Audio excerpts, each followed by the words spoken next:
Olá, telespectador amigo, este é o programa Conexão Alfa. Eu que lhes falo sou o Dr. Celso Schaeffer, sou psicanalista e sou teólogo clínico. Sou o presidente e fundador do Instituto de Pesquisas e Tratamentos Humanísticos, o IPTH, fundado em 2 de agosto de 1992, como uma instituição de apoio à saúde mental. Nós não tratamos de doenças, porque não existem doenças para serem tratados. Doenças são apenas sombras da mente.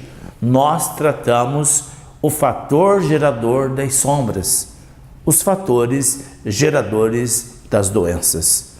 Tudo está dentro de você. O sucesso está dentro de você. O fracasso está dentro de você. A saúde não está fora de você, como a doença também não está fora de você. Hoje nós vamos falar de crianças que têm medo de dormir sozinhos no quarto. Também o tema sugerido por uma moça que estava aqui na recepção da TV, pediu que falássemos sobre isso. Bem, existem muitos fatores que podem gerar medo nas crianças que as impedem de dormir sozinhas no quarto.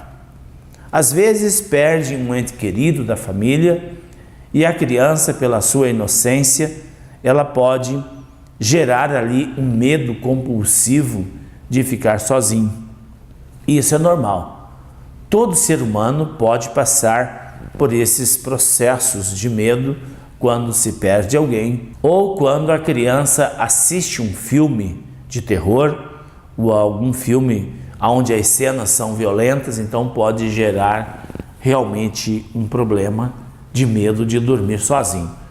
Mas o grande fator que é interessante falar é que em muitas casas realmente existe uma energia de um campo de batalha. Os pais não se entendem, os pais brigam, os pais estão sempre em conflitos. E aí a gente pergunta para essas pessoas como é o ambiente da casa. E eles falam: doutor, olha, eu não sei o que acontece. A minha casa bate as portas, estrala, ela está sempre estralando e eu ouço passos dentro de casa. Mas eu não consigo ver ninguém. E os meus filhos não conseguem dormir sozinhos em hipótese alguma. Qual a diferença da mente do pai e a mente da criança? Nós, adultos, nós temos esse campo energético sempre bem denso, bem fixo e firme e fechado. As crianças só conseguem compactar este corpo, chamado corpo vital, no primeiro setênio, que é os primeiros 7 anos. Então a criança tem uma visão espiritual ou mental muito mais ampla do que os pais. E essas crianças percebem presenças dentro de casa. E elas, não sabendo do que se trata, elas correm, elas ficam com medo. E alguns dizem para os pais: olha, eu vi o vovô está ali. O vovô já morreu há 5, 10 anos, 1 ano. E aí o pai ou os pais falam: nossa, a criança está doente.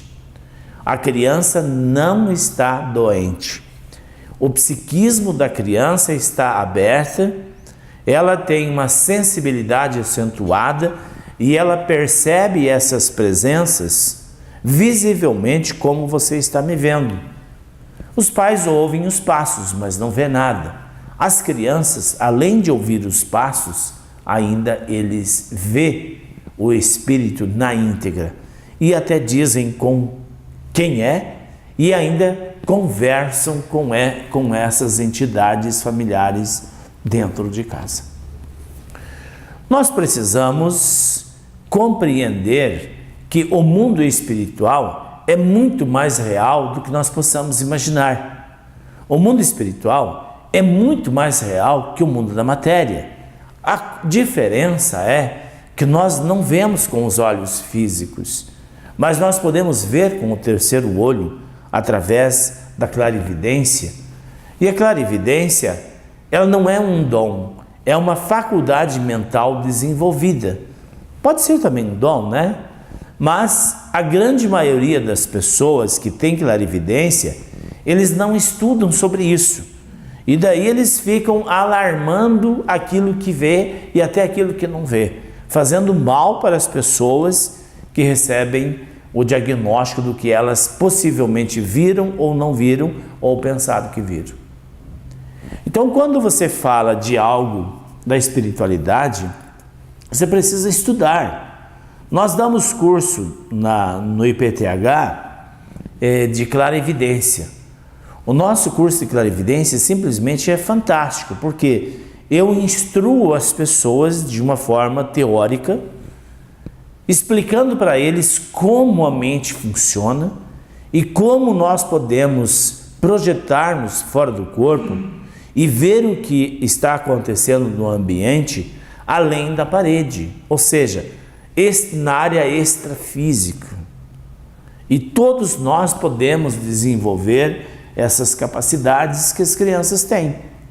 Então os pais têm que entender que o fato do pai não ver não significa que a criança não está vendo. Ela é aberta, a criança está aberta, ela vê tudo aquilo que nós não vemos. E ela sente essas presenças como sente a nossa presença física. E é muito real. E os pais não devem submeter castigo aos filhos porque não querem dormir sozinhos. Os pais têm que tratar essas crianças. Às vezes o corpo vital não está acoplado. E quando os corpos sutis não estão acoplados, a criança pode ter tontura, ou a famosa labirintite também nos adultos. Pode observar que as pessoas que dizem que têm labirintite, eles parecem que vê alguém passar para cá, ou tem a sensação que alguém passou para cá, ou tem a sensação que tem alguém espiando ele. Por quê essa sensação?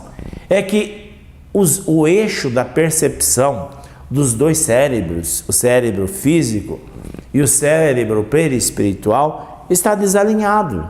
Não está plenamente alinhado, está desalinhado. Aí ela tem tontura, chamam isso de labirintite. E, na verdade, é o desacoplamento e a conexão fora do eixo dos corpos sutis da pessoa.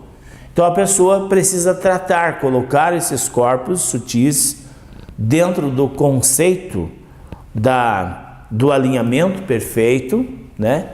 As crianças também têm isso. Os pais devem tratar essas crianças, porque se não tratar, ele vai crescer e vai se tornar um adulto medroso, um adulto com medo de tudo, com medo do sobrenatural, com medo do escuro, com medo da morte. A gente não pode ser assim. Os pais têm que compreender que os filhos são hipersensíveis. As crianças são hipersensíveis. E eles veem muito mais do que a gente vê. E nós deveríamos olhar para as crianças com mais amor, com mais empenho, com mais entendimento e buscar ajuda. Porque às vezes a criança, ela não está querendo apenas ir dormir na cama dos pais. Elas sentem presenças.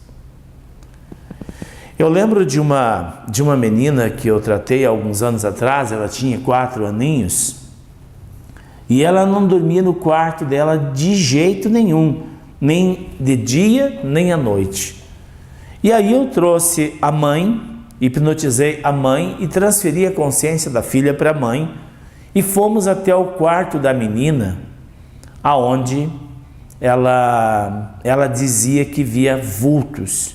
Então nós fomos até o quarto da menina e realmente estava habitando naquele quarto 2 entidades medonhas e feias, horríveis, seres cadavéricos.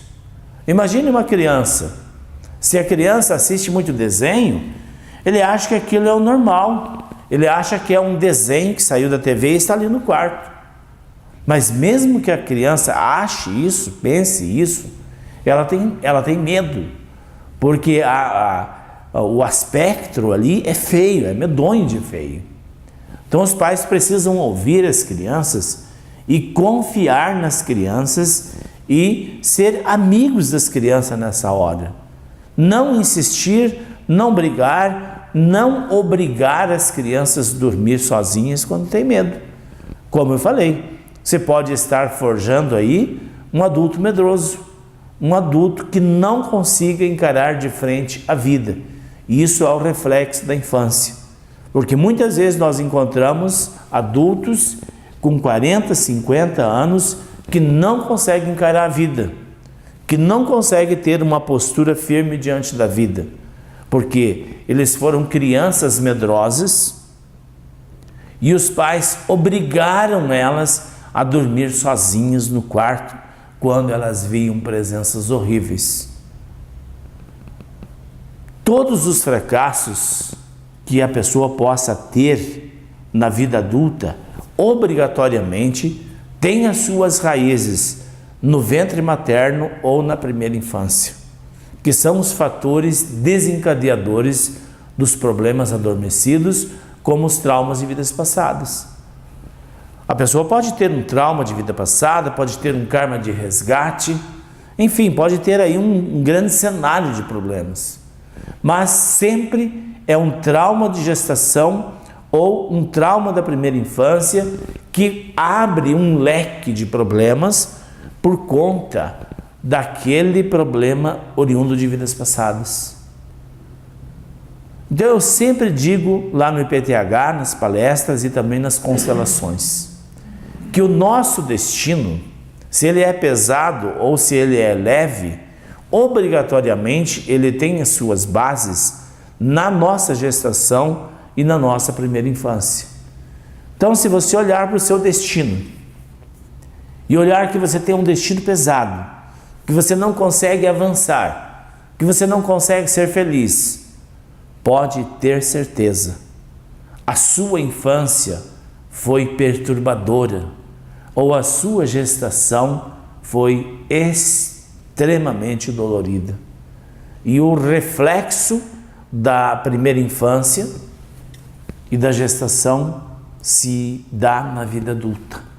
Muitos relacionamentos são fracassados porque as crianças foram mal entendidas, porque quando criança elas foram obrigadas a se comportar de uma maneira X ou de uma maneira Y pela imposição desamorosa dos pais. Claro que os pais têm que dar disciplina aos filhos, claro que os pais têm que mostrar as regras, têm que ditar a eles os passos que precisam ser dados, mas pai e mãe é aquele que acolhe, é aquela que dá carinho, é aquela que entende a criança no momento da dificuldade. Não pode ser um pai carrasco ou uma mãe dura. Lembre-se que a palavra mãe significa amor puro e a palavra pai significa amparo e proteção.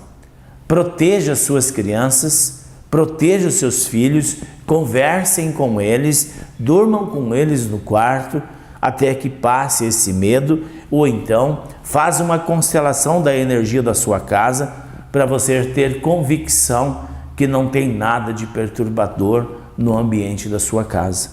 O nosso programa chega ao final e se você precisar de ajuda, conte com a gente.